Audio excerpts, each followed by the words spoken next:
Sarva Vedanta Siddhanta Gocharam Tamagocharam Govindam Paramanandam Sadgurum Pranatosmyaham. So we've said that all the other teachings about cosmology and Maya and hundreds of different techniques in Vedanta, they're really just there to point you to the final reality. So it's really funny, but you spend so many years on all this fascinating knowledge only to recognize it's like a hammer. Once you've nailed the nail, you throw the hammer away. You don't need to disrespect the hammer. It just did its job. You don't need the hammer anymore. So, and once you've owned up to the reality of who you are, the job is done. Now you know the truth of all things. Now you relax and live out your life as usual. Nothing really changes. You just have no doubts about who you are. So the question now is if this self or Atma is self-evident to everyone. I mean, everyone knows that I am. Everyone knows that. You don't need to tell someone, whether you doubt your existence. Then why is it that we don't know it?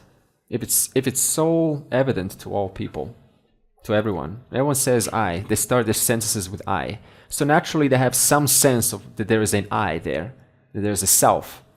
But then they don't know it. They don't know the fullness of this. What is this I with which I start all my sentences with? And the reason is because of this error that is committed. And you put that I into things that are not I. You put them into your emotions, you put them into different phenomena throughout life, and it can really suck you in. I know what it feels like when you just totally get lost in it, and there's no space, put it in quotes, there's no space between that you and all those things that you are attached to. It's like one and the same. It's like there's me and there's grief, and I am one with grief. There's me and there is joy. I am one with joy. But the Upanishads, or Vivekachudamani, says, stop. No. You're committing an error. There's something much greater here. Your I is much greater than a constant, being subjected to these fluctuating emotions and thoughts and life situations. So what we have to do is we have to, create this separation initially. And you cannot kind of say now, well, there's nothing to separate here, it's all one. But the irony is you have to perform a separation initially, only to realize there's nothing to separate. Therefore, you can see the beauty of the systematic teaching. We pretend as if there is a separation between you and the world. And then at the end, what do? You go, actually, sorry to have wasted your time. There's no separation at all. But it was required. That's the methodology. And so the Vedanta's job is to remove this separation. And how is the separation removed? Through a Mahavakya. And the Mahavakya that we will look at is, you are that. Now who is this you? Tat Tvamasi. In English it will be Tvam Asi Tat. That's the proper order. Tvam, you, Asi are, Tat, that. So who is this you and that? What is this you and that? Well, you, who you think you are right now, the individual, the limited being, and that is the whole. So now the Mahavakya means the great statement that encompasses all the teachings. It says, you, Mr. or Mrs., who thinks you are different from that you, the one that goes, I need this, I need to survive, I have desires, I am a small person, I know, I don't know, I want moksha, I am free. That person who has all these ideas about who this I is, who attributes all these pores and dumps so many notions onto the self, to that person we say, you, the seeker who wants to know, who cannot stop until you find a solution, that you are that. Well, and then you say, well, if I was that already, then why would I be seeking? Because you haven't gone through the pramana. And what is Vivekachudamani? It is a pramana to help you see how you, who you think you are right now, are that, the final reality. Therefore, the Mahavakya will show us this. Aham Brahmasmi, Aham Brahmasmi, Aham Brahmasmi. We're not about repeating affirmations. We're about delving, inquiring. And how do you inquire? You need 3 graces on your side. Verse 2. The 3 graces of life.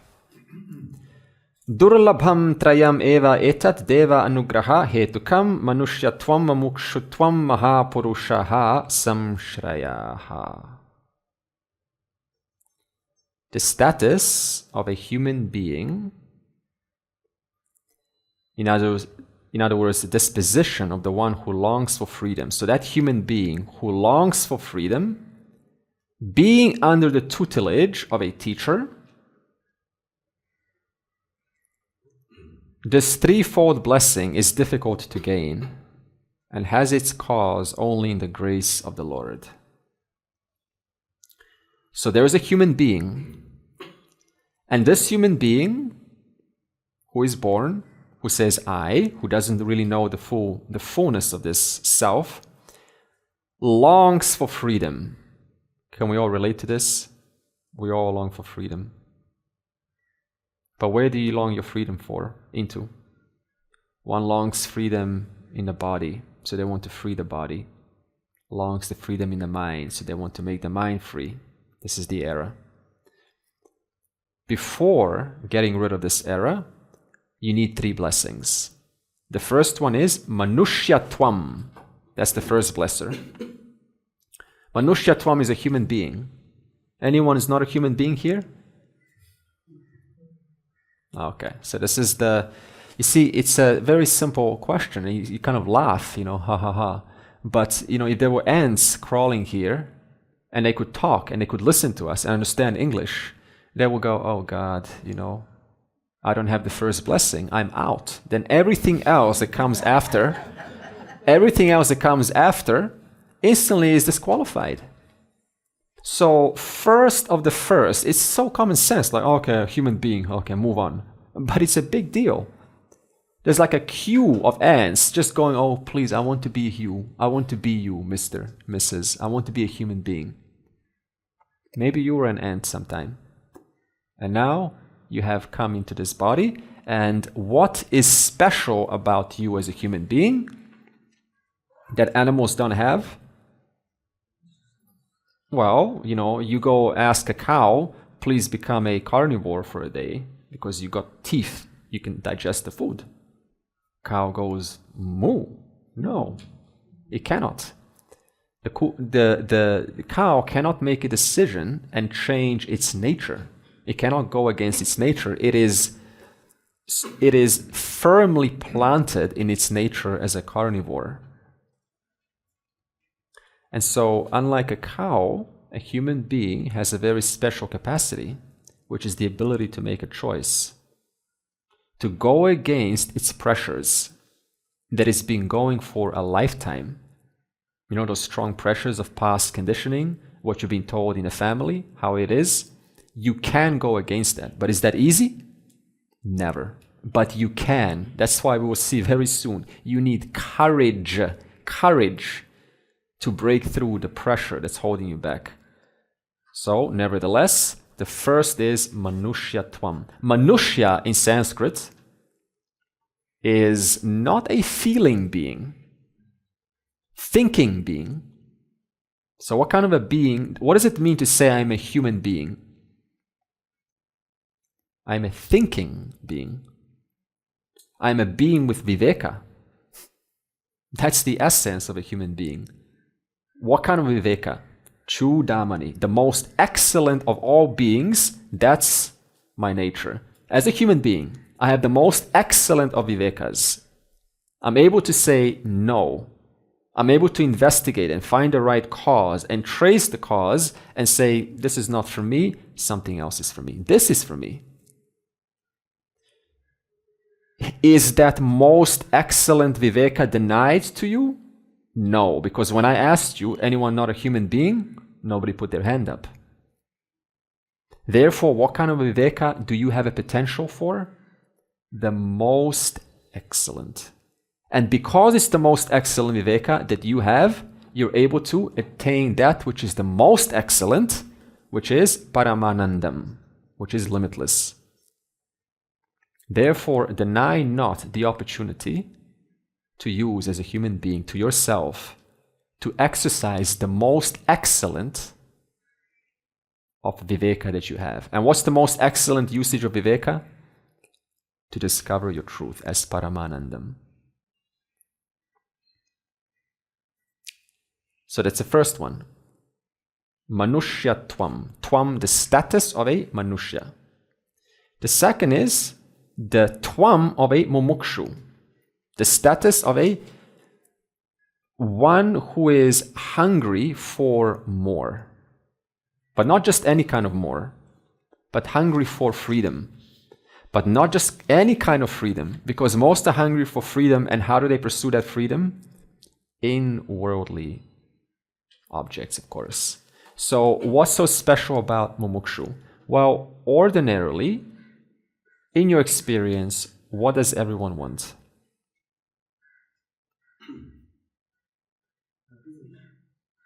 Happiness, clarity, money, this, food, beauty, youthfulness, knowledge, security. This is a big one. And not only when you have security, what do you want to do with that security? You want to now enjoy yourself with that security. Oh, I've got a lot of money. Okay, well then go enjoy yourself. You don't have to tell me that. I will go and do that on my own. So it's inbuilt. And also virtue, of course. There are, those who honor religious rites, who honor religious ways of life. Now, is this because people are, fools? They're only pursuing this? Or is it because perhaps this is all we have in a society? This is all we're taught. You see? So we're not fools. This is just how it is. If moksha was taught in schools, it would be normal. So it's not like we don't know, it's just that it's not easy to pursue moksha, but it's very easy to pursue security and wealth and pleasures and so on. So naturally, this is why your mom, your dad, your siblings, your friends, this is why they're pursuing what they're pursuing.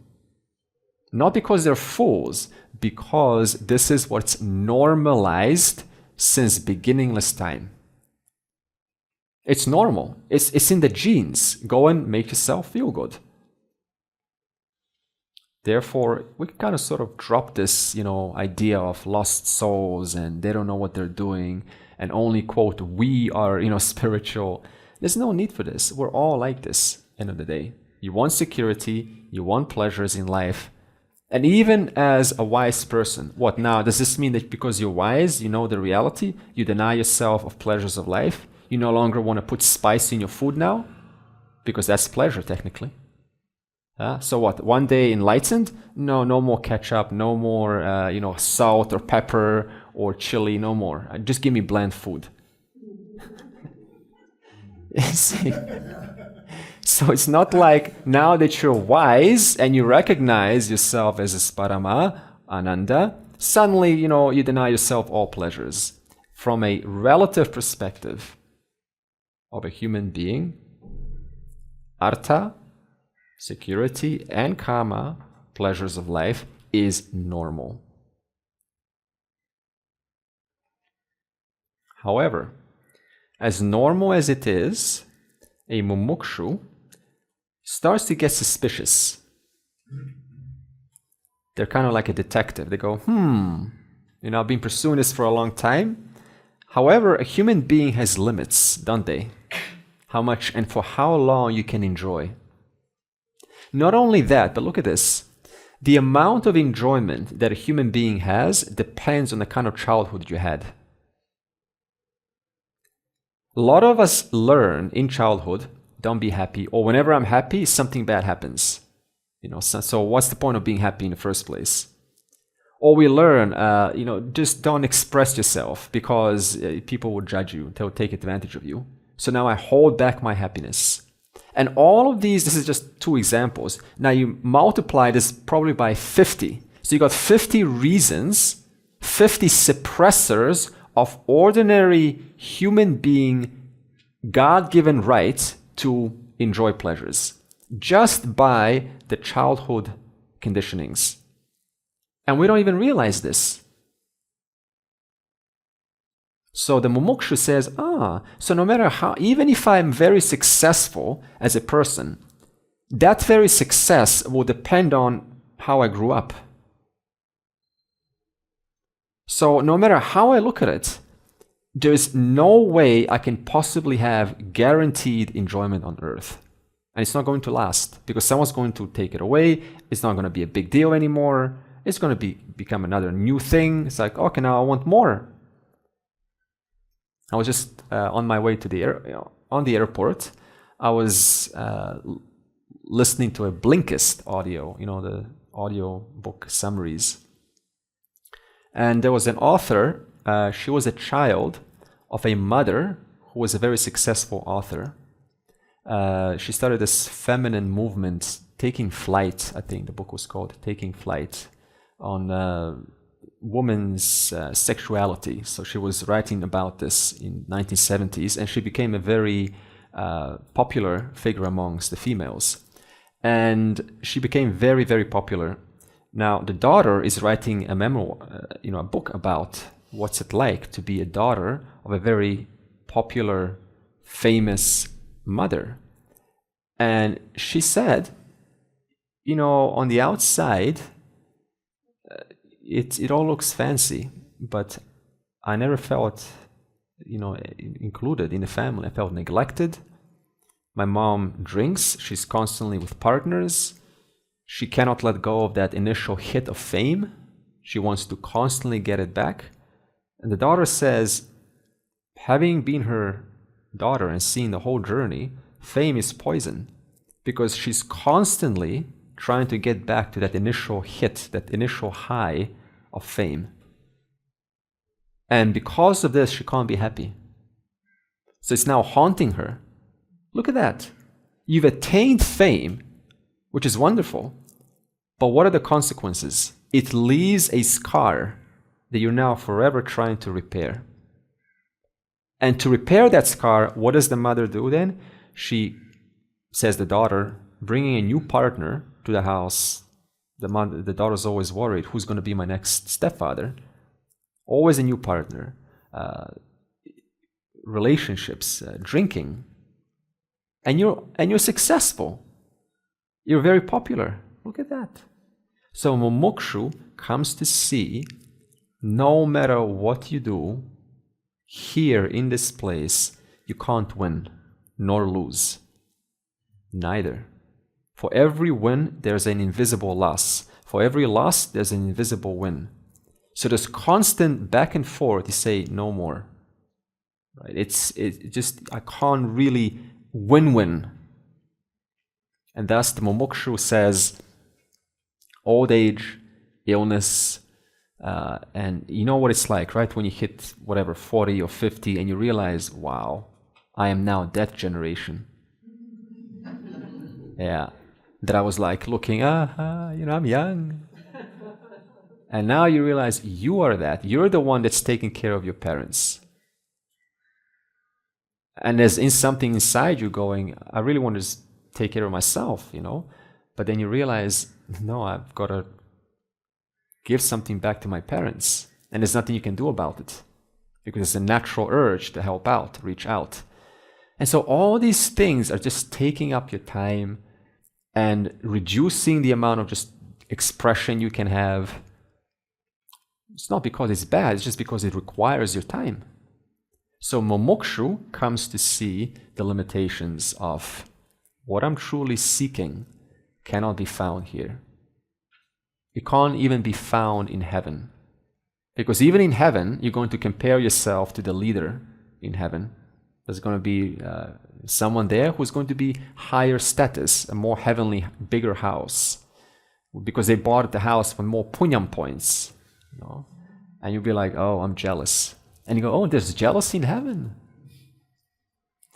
And then eventually you fall back down and then start the journey again. So a mumukshu gets very suspicious.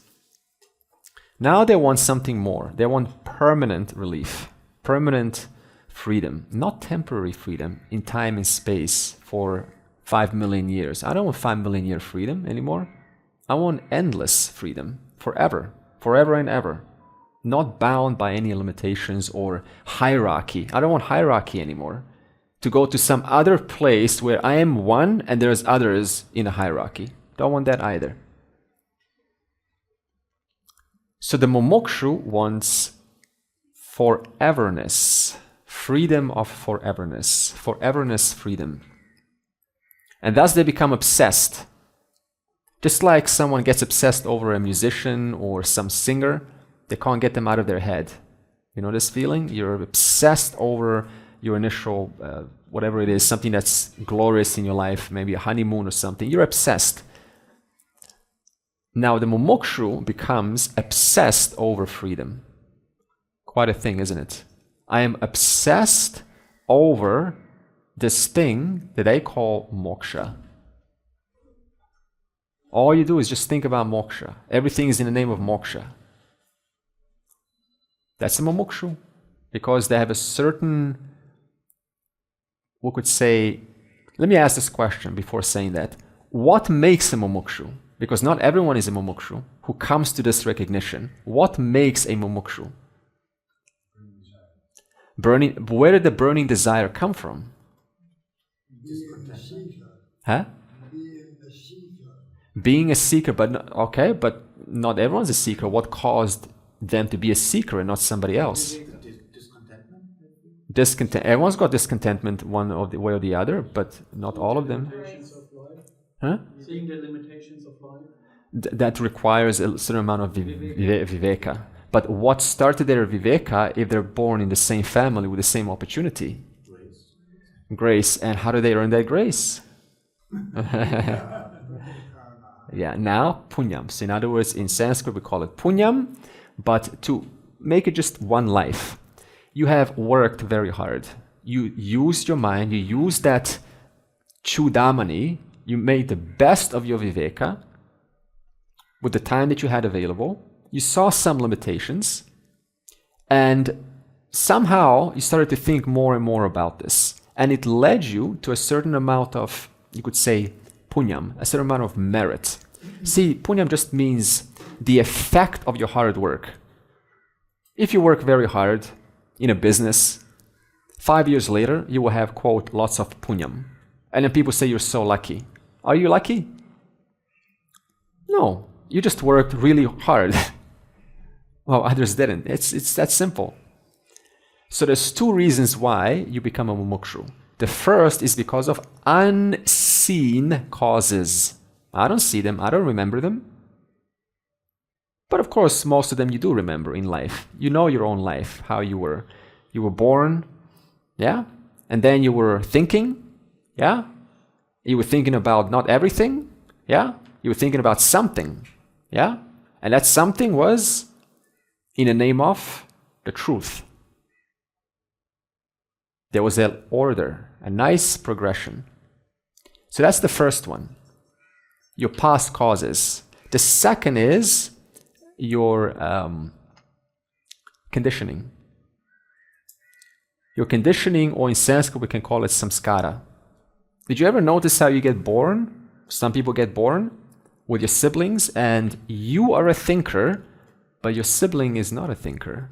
Or both of you are thinkers, but one of them is a thinker at a kind of a more informed level, right? Something, maybe one of them is more into religion, the other is, maybe into something, philosophy or something. Did you ever notice that? You get born and you come with certain impressions. You say, who gave me this? You gave yourself this. You just don't remember. That's how the system works. Yeah. So this is the Vedic explanation. See, if you got this issue with past life, it doesn't matter. Accept it provisionally because it's going to help you very soon. You'll see. I'm going to explain the continuity and give logic to it. So it's not about belief, but I'll show you the logic. So yes, but you don't even have to go past life. You just go this life. This life I'm born, and I thought very hard. I didn't really spend a lot of time with the kids, smoking and girls and cars and this and that. I spent time thinking. And thinking has led to something else, and eventually you ended up becoming a mumukshu. One who recognizes the limitations of human life. Irrespective of how much wealth you have, there's still going to be limitations. And everyone comes to recognize this. It's just a matter of time. No one's going to be safe forever. So those who are laughing, going, you're into this spirituality, just enjoy life. I've seen this too many times. I can say this with 2,000% confidence now. Anyone who's ever told you, I've got peace. I don't need peace. I don't need freedom. Just look at their life. Leaning upon partners, leaning on children, leaning on money, leaning on the goodnesses that are offered to them, leaning on things. And because I'm leaning on things, I say, I don't need, I'm safe. The moment one of those things that you were leaning on collapses, it's not a pretty sight. I've seen it in my own family so intimately. All my life, my mom, I'm peaceful, I'm happy. And then midlife crisis hits. I want a divorce. Doesn't even want to see her children because I want to fulfill my life. I've, spent my time sacrificing to my children, to my husband. Like, Mom, what's going on? I thought you were this loving, beautiful person that I could depend upon. Totally changed. From a loving person, who I would speak about proudly, a loving person, to someone that doesn't even want to see her kids anymore, wants to go elsewhere.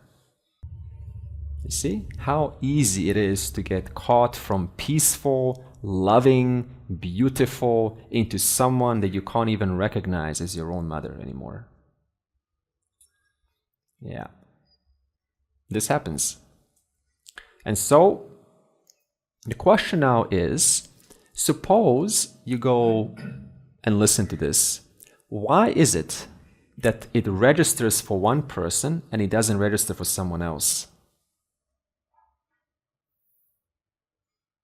I kind of gave an answer to this. Karma.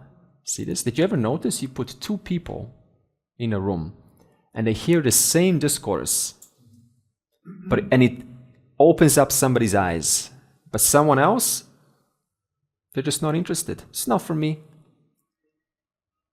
That's what we're talking about. It's invisible. You don't see it.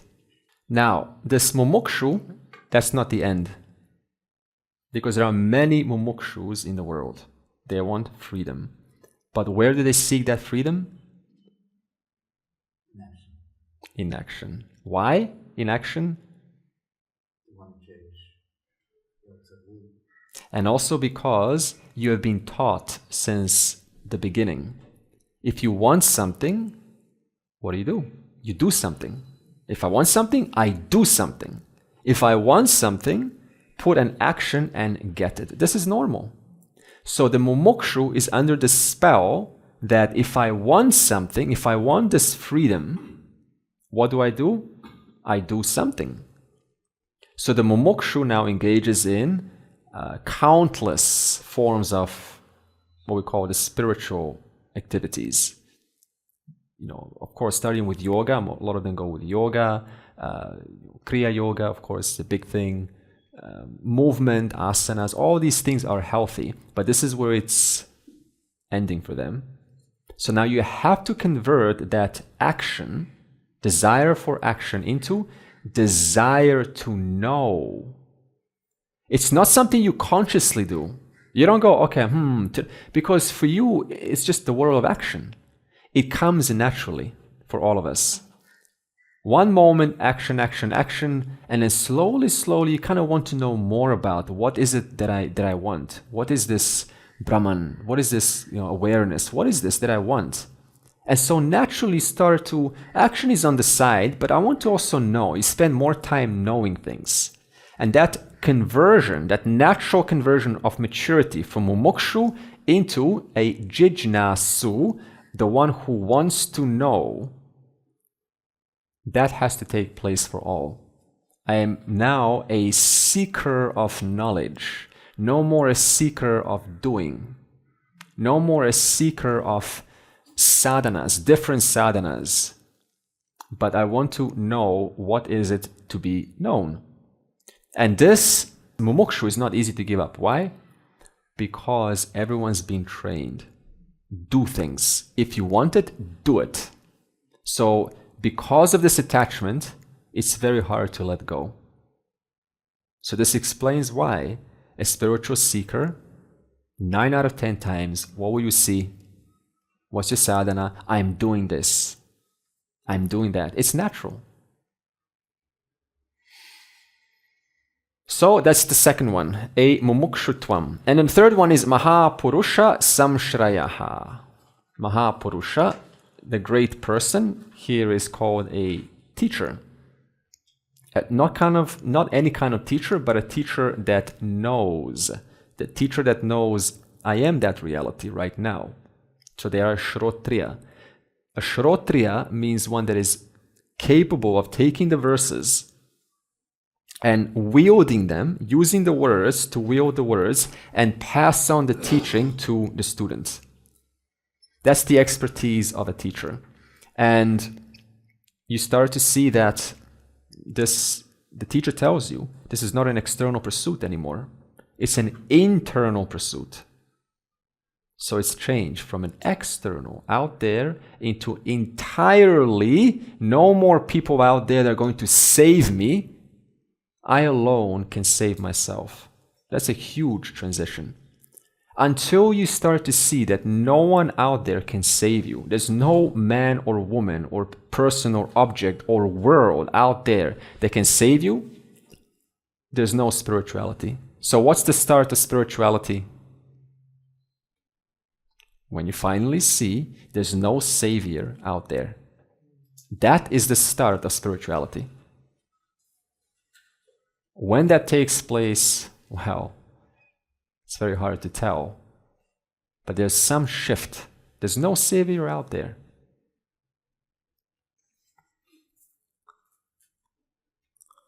Now, this teacher, how do you tell who is a qualified teacher? Because if someone has an ashram, that's not good enough. That doesn't say anything. If someone has a title, that doesn't say anything. So what? You can attach guru, acharya onto a name. It doesn't mean anything.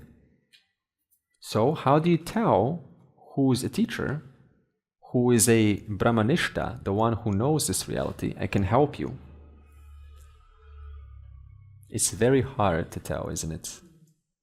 Because you coming with a sincere heart, already having been disappointed before, everyone comes disappointed, and again, I say, okay, so I'm putting my trust again to someone. What's going to happen? And there are many answers to this, but one of them is that teacher is capable of transferring the knowledge to you. They set you free. And how do you know they set you free? You have to be patient. You see the irony of this? So you're coming in with a thought, oh, I've been disappointed before. But now you're required to listen again and risk it so that the teacher can help you.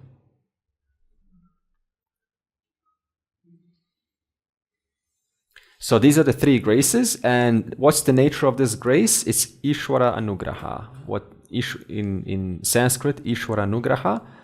See, when we say the word grace, we don't mean favoritism. You're not being favored. You're not a favorite of Ishvara, or being hated by Ishvara. When you say grace, it just means your own hard work. So who's the author of moksha? of freedom. You author your own freedom. So now when we say, oh, I've been graced by the Lord, what do you really mean by that?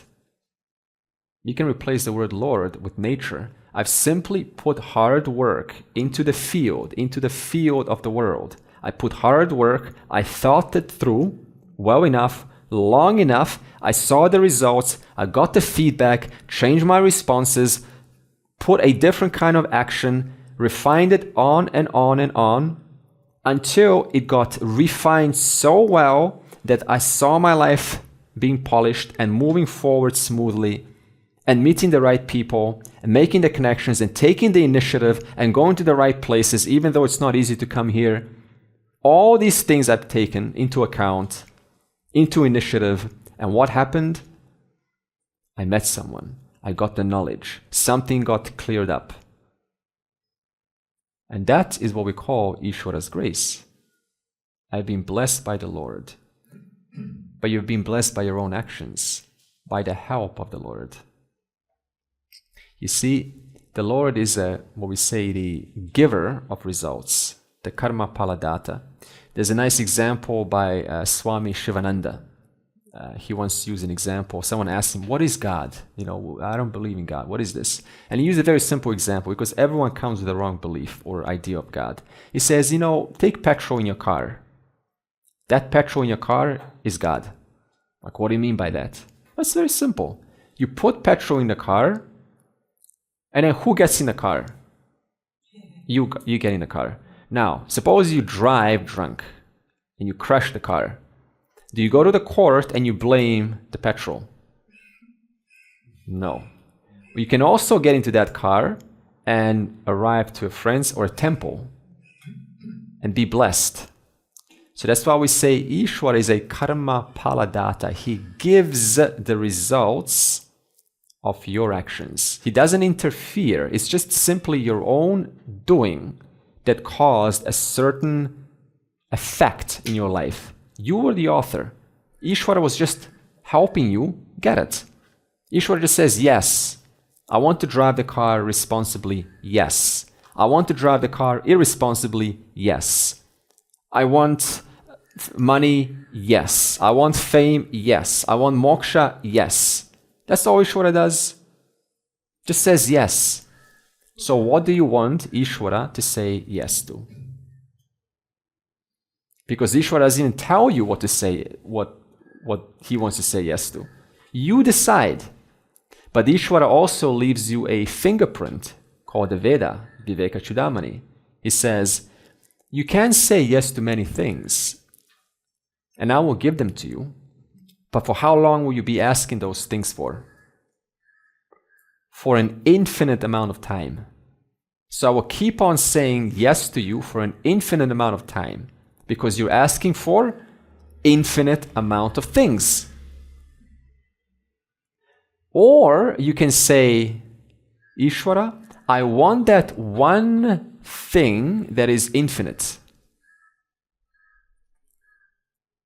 How much can you ask that? How many times can you ask that for? If you're asking for the infinite? Once. Because you're asking for infinity. So look at this. Ishwara says yes to you, to a small, finite thing. Ishwara says yes to you for the limitless.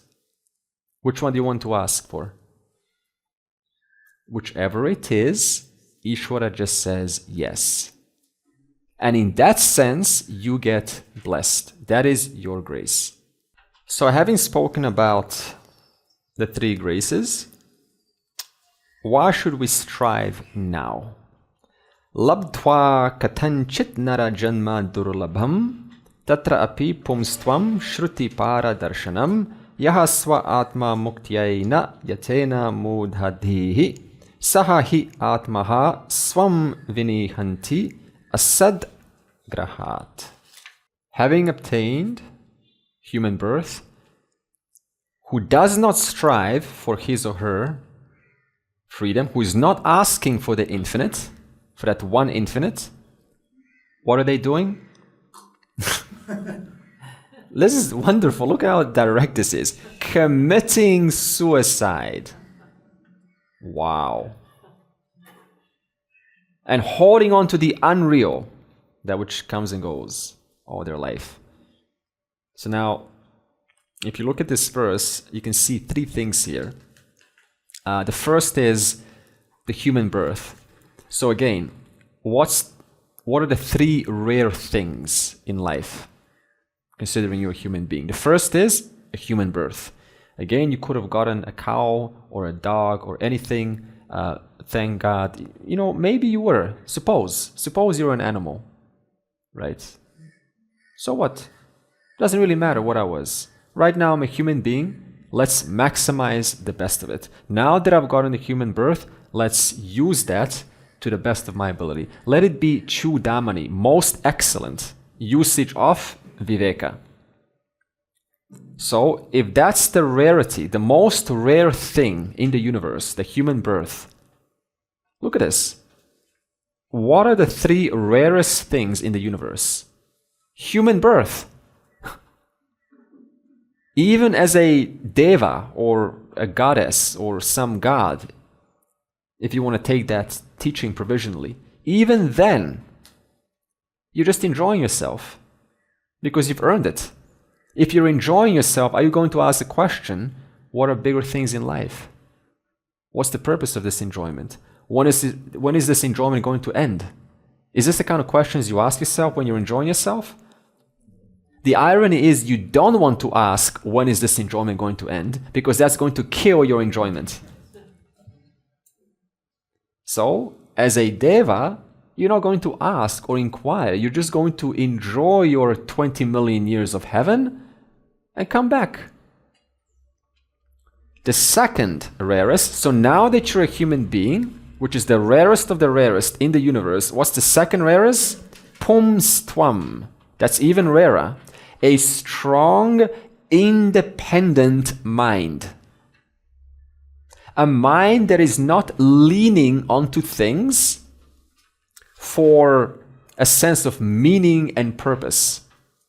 A mind that's able to have independent thoughts, independent thinker, that's not following the herd and thinking what everyone else is thinking, that's not relying on memory to give off memorized verses, but is able to use the Choodamani of one's Viveka and using one's own creativity is able to come up with new solutions. That is even rarer.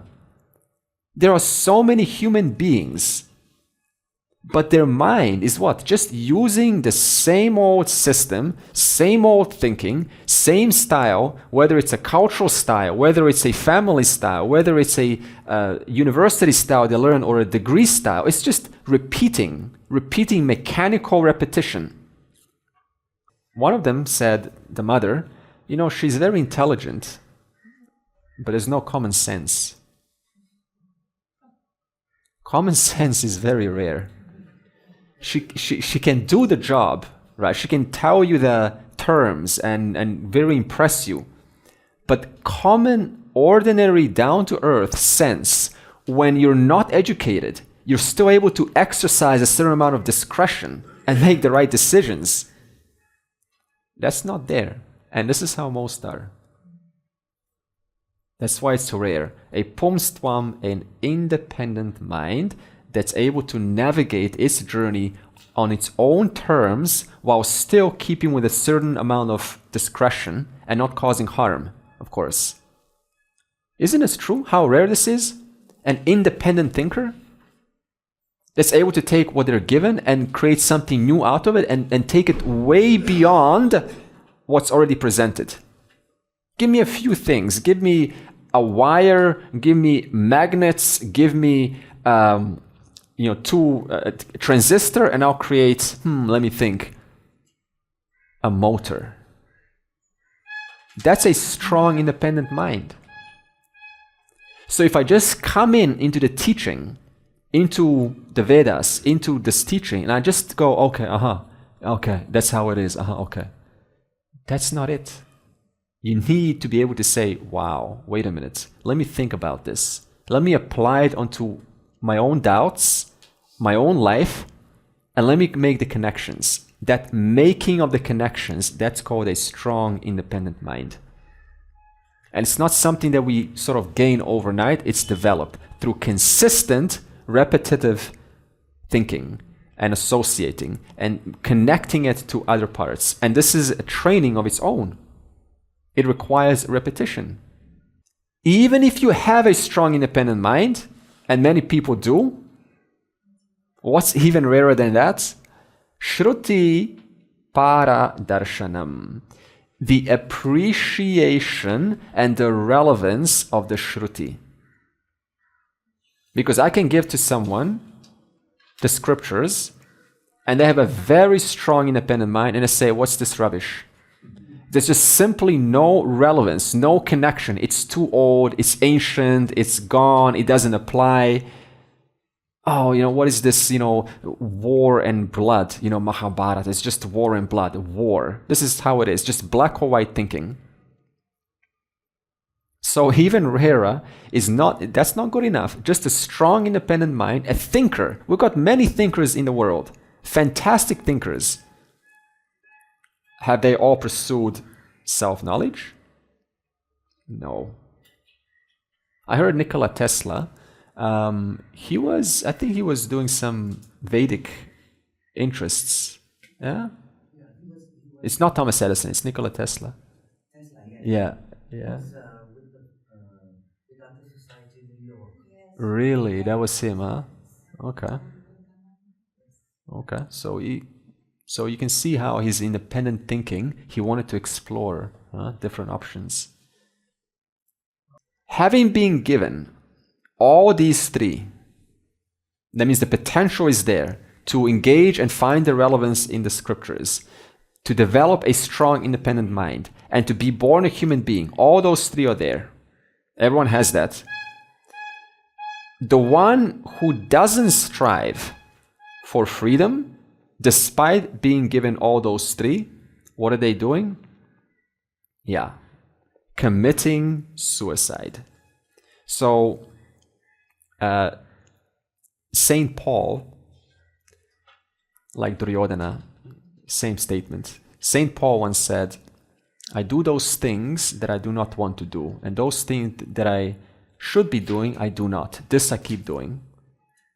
In other words, he wants to say that those things that I know that are wrong, I keep doing them again and again. And the things, that inner voice in me that says this is the right thing to be done, this I cannot do. This, for some reason, I pull away from. And this I just keep doing. I just keep on doing the things that I do not want to do. Duryodhana said the same thing. So now why is this? Because of past pulls. That's why I said earlier, it's not easy to escape that past pull. The way that you're brought up, the way that you've been taught, all these things want to pull you back into that naughty, kind of, self-gratifying, instant results mode. This is normal. So, if that is the case for all of us, does it not then require courage to come out of it? It does. It requires a lot of courage. You know the pull of that easy mode, the easy way, the preyaha mode. Quick and easy, expedient. Everyone wants that. So you need to endure a certain loss of worldly happiness if you want moksha. Is that easy? That's the hardest thing. I have to give up, at least for a while, worldly pleasures in order to pursue something that's much higher. This is the hardest thing to do. And if you don't find the courage, knowing that you can find the courage in yourself, if you don't find that courage or develop that courage, then very to the point, short statement, you refuse to fight. If you refuse to fight this pull that's constantly pulling you back into the old self, and you give up that fight, as long as you're alive, you say, enough, I can't do this anymore. I give up the fight. You give up that fight, you're committing suicide. You might as well be dead. It's a slow death from then on. So when does the fight end, really? Last breath. The moment I say, oh, I'm tired, I'm committing suicide. What kind of freedom are you looking for? Because it says here, who does not strive for his or her freedom. So what kind of freedom are we talking about? The freedom where I am free of that one who has a constant need to be free. I want freedom from that one. The desirer who has a constant need for another desire to be fulfilled in order to get a few moments of relief. I want freedom from that one. That one who I mistake myself with, who doesn't give me a break, who doesn't allow me to enjoy my freedom, my paramanandam, because I'm so intimately mixed up with that desirer. Not knowing this, what do most engage in? What kind of path do most engage in? We call it, in Vedas, we call it pravriti. Pravriti. This is a path where to free myself, what do? I go towards something. I follow through. I fulfill a desire. This is how most are taught. You want freedom? Fulfill a desire. Can you relate to this? This is the whole entire commercial. Even spirituality is like this. You want freedom? Fulfill a desire. So every single person is doing this. I want freedom. Just find, what do you want? What do you want? What do you want? I want this and this. Okay, go and pursue it. Go and get it. This is how we're all taught. Veda says wrong. This is wrong. What you actually want behind this pursuit is you want nivritti. Everyone follows pravrti marga, the path of pursuit of desires. What you want is nivritti marga. You want a pursuit where I am free of the desirer altogether. I no longer want desires whatsoever. I no longer want to bear that scratch that I have to constantly keep scratching to pacify for a few moments. That's what you really want. That is what is behind every single desire that everyone's ever seeking. I don't want to be pestered by this inner desirer who says, please me, please me, please me, go out, do this, do that. I want to be free from that desirer. That's what actually everyone is looking for. You're not looking for this constant effort and hardship that one has to invest to fulfill a desire. Nobody wants that. You know how you prove that? If you had a magic lamp and you can fulfill any wish, wouldn't you just kind of rub the lamp and go, yeah, I want that right now? Who would put the lamp aside and still travel 3,000 kilometers, go through all the hardships and arrive? You just could have just said, no, I want it right now. It shows you that you don't really want the hardship. But why does one expose oneself to the hardship? To go and get it. Because that's the only way we're taught. That's the only marga, path that exists for the individual. So what do I have to do? I have to go and pursue to get. But what I'm secretly looking for, and I'm not going to admit it because I'm afraid to admit it, is I want to be free of this little person that has a constant need to do something to be free. And that is the end of your seeking. Therefore, the Upanishad says, wait, analyze your experience. My dear, you're not looking for chasing one after the other and traveling. You know the whole thing of traveling? I have to travel to enjoy. How about this? What about just being content right now and not having to travel at all? Because it's possible. That's what you're really looking for. Purnamadav Purnamidam Purnat Purnamudachyate Purnasya Purnamadaya Purnam Eva Avashishyate Om Om Shanti Shanti Shanti.